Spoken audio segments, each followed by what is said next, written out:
აღმაშენებლის ქუჩაზე ნომერ 65 საცხოვრებელი სახლის მიმდებარედ დეკორატიული ღობის დემონტაჟი დასრულებულია. ადგილობრივი ხელისუფლების გადაწყვეტილებით 60 გრძივი მეტრის პერიმეტრზე ახალი თანამედროვე სტანდარტული სახის კედელი გაკეთდება. შეპესე ამნარამ სამუშაოების წარმოების უფლება ტენდერში გამარჯვების შედეგად მოიპოვა. დაახლოებით ერთ თვეში ადგილი, სადაც პარალელურად ფილების ხელახალი გადაგების პროცესიც მიდის, ახალი ინტერიერით ჩაჯდება ქალაქის ინფრასტრუქტურაში.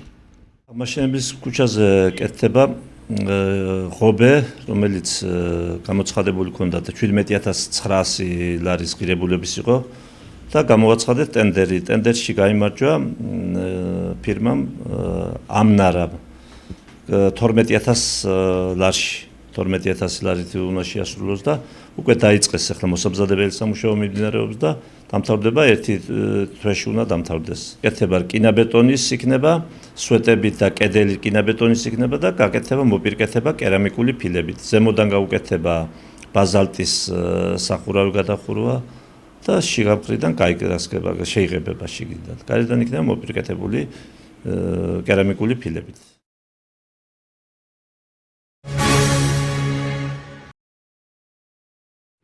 მორიგი ინოვაცია პედაგოგებს მინრა სტატუსით შევა სკოლებში მომავალ ახალ სასწავლო წელს. მოთხოვნები და შესაძლებლობები ახალი ჩინის მოსაპოვებლად. მასწავლებელთა სახლის გადამზადების ჯგუფის კოორდინატორმა კახაშხენდმა კულტურისა და შემოქმედების ცენტრში შეკრებილ პედაგოგებს ახალი პროექტი გააცნო, რომელიც მასწავლებელთა კატეგორიების მინიჭების ახალ სტანდარტებს ითვალისწინებს. ამ პროექტის მიხედვით იარსებებს 4 კატეგორიის მასწავლებელი, ეს იქნება მესამე კატეგორიის მასწავლებელი, რომელშიც შევა ყველა მასწავლებელი არასერტიფიცირებული. მეორე კატეგორიის მასწავლებელში შევა ყველა სერტიფიცირებული მასწავლებელი, პირველი კატეგორიის მასწავლებელი იქნება პროფესიონალი მასწავლებელი, ხოლო უმაღლესი საფეხურის მასწავლებელი იქნება ლიდერი მასწავლებელი, მენტორი მასწავლებელი. ანუ ამ სტანდარტის მიხედვით ამ ფორმით არის მასწავლებლების კატეგორია დაყოფილი. პირველი მესამე საფეხურის მასწავლებელს მთელი 3 წლის მანძილზე უფლება ექნება კრედიტების დაგროვების შემდგომ გადავიდეს მეორე საფეხურზე და ამით მისი ფინანსური მდგომარეობაც გაიზრდება. მეორე საფეხურის მასწავლებელს კრედიტების დაგროვების შემდგომ უფლება ექნება გადავიდეს პირველ საფეხურზე და ასე შემდგომ. ამ პროცესს მონიტორინგს და დაკვირვებას გაუწევს მასწავლებლის სახლი, პარალელურად ის იღებს ინფორმაციას სკოლიდან, მასწავლებლის მშობლებიდან, მოსწავლეებიდან, რესურს ცენტრიდან და მასწავლებლის მიერ შექმნილი ელექტრონული პორტფოლიოდან, რომელსაც სისტემატიურად გადააგზავნის მასწავლებლთა პროფესიული განვითარების ეროვნულ ცენტრში. მეხუთე საჯარო სკოლის პედაგოგი ლელა კაპანაძე სერტიფიცირებული 3 წლის წინ გახდა, მოგვიანებით ის სქემაშიც ჩაერთო. ამბობს, რომ ახალი შემოთავაზება შრომატევადი იქნება, თუმცა ჰუმანური. პროექტის მიხედვით მას მეორე კატეგორიის სტატუსი მიენიჭება. აქამდე ჩვენ გქონდა არჩევანის საშუალება. ანუ მინდა ჩავერთვებოდი ამ სქემაში, იმის მერე რაც გავხდი სერტიფიცირებული. პირადად მე 2011 წლიდან ვარ სერტიფიცირებული, მაგრამ ჩავერთვე სქემაში 2013 წლის გაზაფხულზე. ეხლა გეუბნება, რომ ყველა აბსოლუტურად აქვს ერთი გამოცდა ჩაბარებული, არ აქვს არც ერთი გამოცდა ჩაბარებული, თუ 2 გამოცდა აქვს ჩაბარებული, ანუ სერტიფიცირებულია, ყველა ერთიანად ერთვება ამ სქემაში. ყოველგვარი შეკითხვის და არჩევანის გარეშე. უბრალოდ არის ყველა საფეხურიდან გადასასვლელი გარკვეული, მაგალითად მესამე კატეგორიის მასწავლებლები არიან ისინი, ვისაც ან არ აქვს ჩაბარებული გამოცდა, ან ჩაბარებული აქვს ერთი გამოცდა. მან უნდა დააგროვოს 24 ქულა იმისთვის, რომ გახდეს მეორე კატეგორიის მასწავლებელი. ანუ ეს კატეგორია, რომელიც წელს კიდევ აქვს შანსი, რომ გამოცდით გახდნენ სერტიფიცირებული. სხვა შემთხვევაში სკოლაში სექტემბრიდან მოვლენ მესამე კატეგორიის მასწავლებლის სტატუსით. ან ერქმევათ პრაქტიკოსი მასწავლებელი, ამაზე შეჯერდებიან.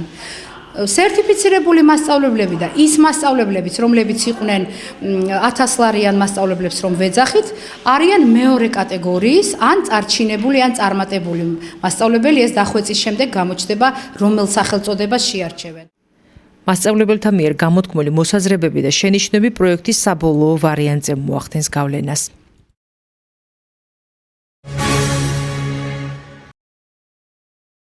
ნორჩი დეკლამატორები ხალხური ფოლკლორის მარგალიტებით კონკურსზე, რომელიც სკოლამდელი დაწესებულების აღსაზრდელების ზეიმად იქცა.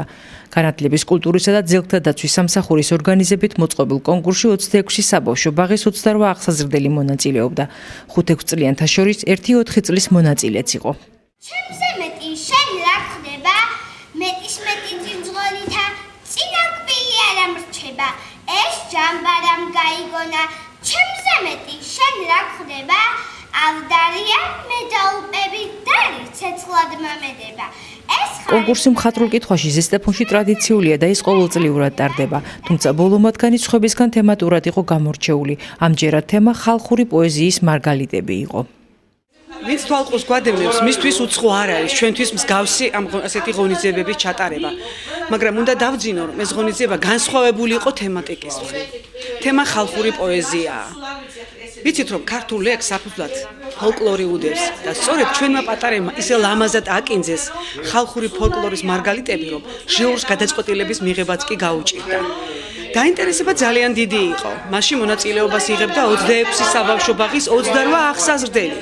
ეს ის პერიოდია, როცა უკვე მზაობა მათი სკოლისაკენ შემდგარია. კონკურსი წესების სრული დაცვით ჩატარდა. მისი შედეგები ჟიურიმ შეაფასა, რომელმაც პირველ საუკეთესო სამეულთან ერთად ჟიურის სიმპათიაც გამოავლინა. კონკურსი გამარჯვებულებისათვის გათვალისწინებული იყო 3 ადგილი. იმდენად კარგი ბავშვები იყვნენ, ნამდვილად გაგვიჭირდა საბოლოოდ შეფასებების მიღება.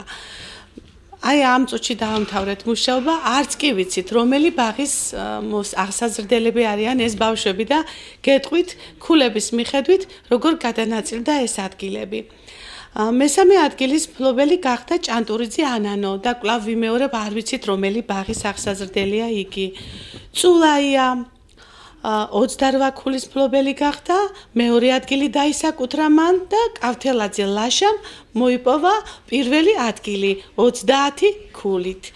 ჩვენ მოგვეცა საშუალება იმის, რომ ერთი ადგილი ნომინაცია დაგვემატებინა და ეს გახდა ნომინაციის მფლობელი გახდა მახათაძე აჩი 27 ქულით. ჟიურის სიმპათია, ნომინაცია ჟიურის სიმპათია დაიმსახურა მან და საერთოდ მინდა გითხრათ, რომ არიან ძალიან კარგი ბავშვები, აჩვენეს კარგი შედეგები ბავშვებმა და ნამდვილად რთული იყო ამ გადაწყვეტილების მიღება.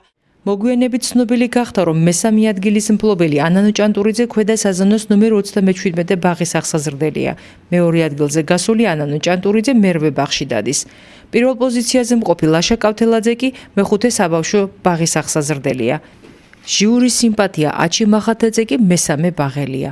ორგანიზატორებმა საჩუქრები კონკურსის ყველა მონაწილეს გადასცეს.